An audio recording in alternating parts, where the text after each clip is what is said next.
والصلاة والسلام على سيدنا محمد. ازيكم يا حبايبي؟ عاملين ايه؟ يا رب تكونوا بخير. يا رب كده المقدمة بتاعتي تبقى حلوة كده وعجباكم. النهارده بقى جالكم كده بحاجة حلوة قوي قوي قوي. هنعمل غدوة حلوة مع بعض. دي حاجة بقى كده ايه، هدية كده لجوز حبيبي. قلت بقى ايه، اعمل له اكلة حلوة كده يعني حاجة كده حلوة، يجي من الشغل يلاقي أكلة حلوة موجودة. المهم النهاردة هنعمل أكل ايه بقى؟ هنعمل رز بالكبد والقوانص، وهنعمل فرخة. هسلقها عادي خالص واعمل لها صلصة كده واحمرها، وهنعمل جلاش باللحمة المفرومة. أكلة حلوة خالص، بس وسهلة وبسيطة، مش هتحتاج وقت منكم. عملت بقى حاجة حلوة كده. أول حاجة كده نبتدي بيها، جبت اللحمة وعصقتها زي ما انتم طبعا عارفين انا بعمل ازاي. بحطها الاول تتشوح وبعدين انزل عليها بالبصله. وطبعا زي ما انتم شفتوا اللقطه اللي فاتت، اللي كنت عامله القوانص اللي هي ديت. جبت القوانص بتاعه الفراخ وقطعتها حتت صغيره، وشوحتها ببصلايه كده مع شويه ملح مع شويه فلفل، وحطيتها على النار لغايه ما تاخد تشويحه حلوه مع البصل.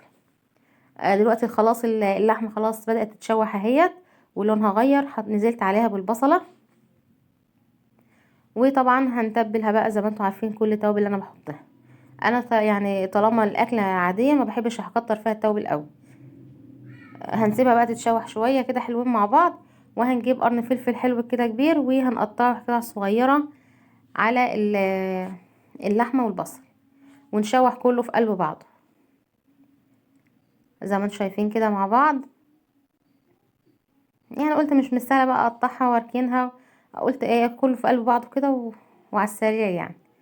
زي ما انتم شايفين كده حطيت بقى التوابل بتاعتي، الملح والفلفل والكمون وسنه قرفه زي ما انتم عارفين. نروح بقى هنا خلاص، كانت القوانص بتاعتي اتحمرت حلو او بدأت تدخل في السوا، نزلت عليها بالكبد وهنقلبها بس تقلبتين واسيبها ايه تستوي مع نفسها عشان الكبد ما تنهريش. انا كنت مقطعاها بس تقطيعه مش صغيره قوي، يعني تقطيعه حلو عشان برضو انتوا عارفين الكبده ايه بتنهري بسرعه. وكنت برضو معلقه كله ما شاء الله كله في وقت واحد، يعني معلقه على الفرخه وبعمل الرز وبعمل تعصيقة اللحمه للجلاش كله مع بعضه يعني. خلاص هنا الشوربه خلاص خلصت اهي. كنت حاطه بقى ملح وفلفل اسود وورق لورا، وكان عندي حبهان حطيته. ودلوقتي نزلت بالفرخه بقى، ده سيبها تستوي مع نفسها كده. ونشوف بقى ايه الكبد بتاعتنا دلوقتي شايفينها عملت ازاي، ما شاء الله جميله خالص، اتحمرت كلها وبقت حلوه. غسلت بقى ايه شويه رز، حوالي نص كيلو رز كده، وقمت ايه غسلاه حلو وحطيته على الكبد والقوانص. هسيبه بقى يتشوح حلو.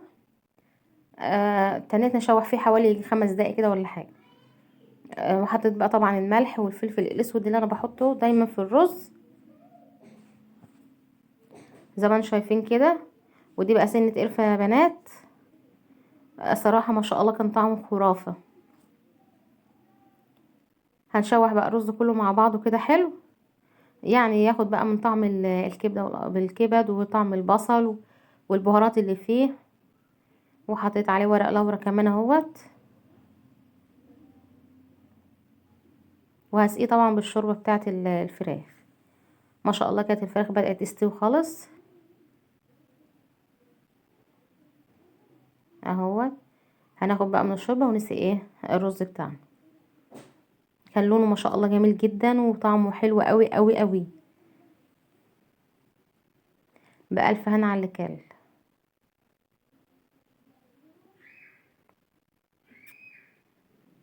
هنسيبه طبعا بقى لغايه ما يغلي، ولما يبدأ يتشرب كده هنوطي عليه. شوف حتى لون الشوربه عامله ازاي من الكبد والقوانص والحاجه والتشويحه بتاعتنا.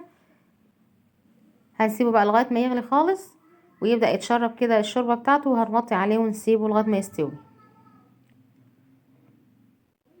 هنحط بقى، كنت بدوق لقيت انه عايز ملح شويه، قمت حاطه شويه ملح على الوش. انا لو بحط ملح ما بقلبش، احط شويه على الوش كده، ولما نيجي نعمل لما يعني يبدأ خلاص يتشرب بقى بقوم مقلباه تقليبه وخلاص. هنروح بقى ايه نعمل صينيه الجلاش. دهنت الصينيه بتاعتي زبده، وهبدا ارص فيها الجلاش. طبعا زي ما انتوا عارفين انه زي ما البنات كلها عارفه، هنرص نص اللفه تحت ونصها فوق زي ما انتوا شايفين كده. وما بين كل رق والتاني هندهن سمنه.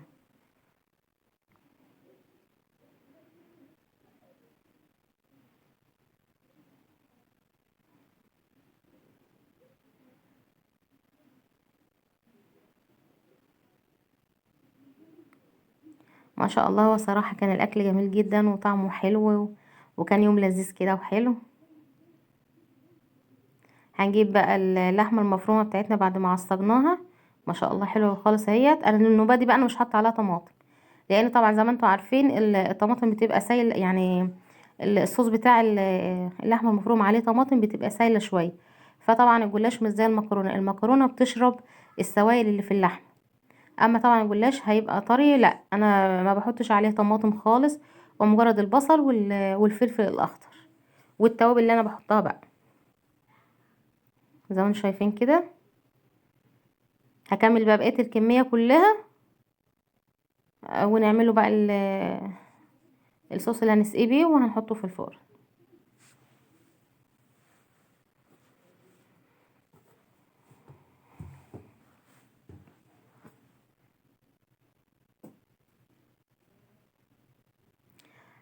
كده خلاص اخر رقف معانا اهوت في الجلاش. هندخل بقى ايه الحروف اللي باينه في الصواني في الصينيه، هندخلها تحت الجلاش كله، وهنقطعه اهوت. انا صراحه اوقات ما بقطعوش واوقات بقطعه. في الاوقات اللي ما بقطعش فيها بقوم مخرماه كده بالسكين او باي شوكه، عشان لما احط اللبن والحاجه عليه يعني يتشرب منها. لكن انه بدأ انا قطعته. هروح اوريكم بقى الرز ما شاء الله اهوت خلاص بدأ يتشرب. هوطي عليه بقى خالص يا بنات واسيبه بقى مع نفسه.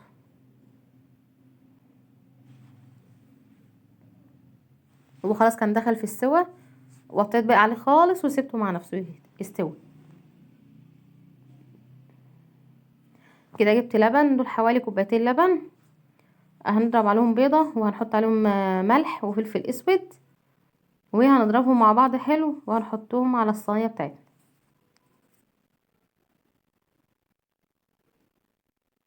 زي ما انتم شايفين كده.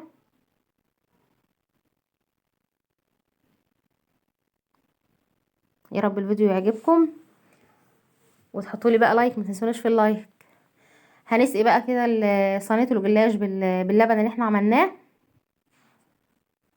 انا سقيته شويه وسبته، يعني سبته حوالي مثلا 5 دقايق كده ولا حاجه يتشرب اللبن كل ده. ادي الفرخه بقى معانا اهيت ما شاء الله. هنجيب بقى صلصه، دي صلصه عاديه خالص مليها الاكياس بتاع الدكان، وحطيت عليها ملح وفلفل اسود وبهارات. وكان عندي وطبعا حطيت منها صويا صوص حطيت عليها.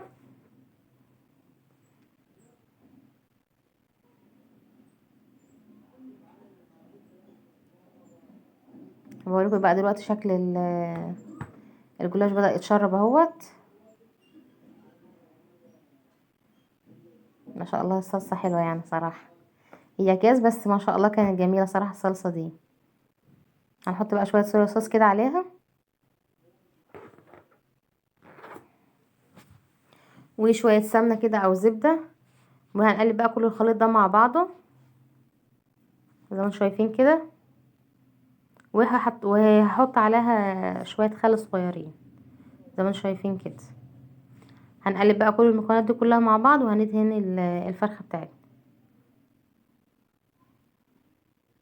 ما شاء الله كانت جميلة وطعمها حلو. يلا تتفضلوا بقى معانا. يا ريت بقى متنسوناش في اللايك. خش بقى على الاكل بعد ما يستوي. يا سلام ما شاء الله جميل جميل جميل. ادي بقى الجلاش، وادي الرز بالكبد والقوانص، وعملت لسان عصفور وسلطه، وادي الفرخه ما شاء الله بألف هنا وشفا. يا رب بقى اللي شاف الفيديو عجبه يعمل لي لايك ويحط لي تعليق حلو كده، ويشترك في القناه ما كانش مشترك، ويفعل الجرس على الكل عشان كل ما اعمل فيديو جديد يوصله الاشعار بتاعه. وادعي له دعوه حلوه من قلبكم. يلا اسيبكم بقى في رعايه الله. السلام عليكم ورحمه الله وبركاته.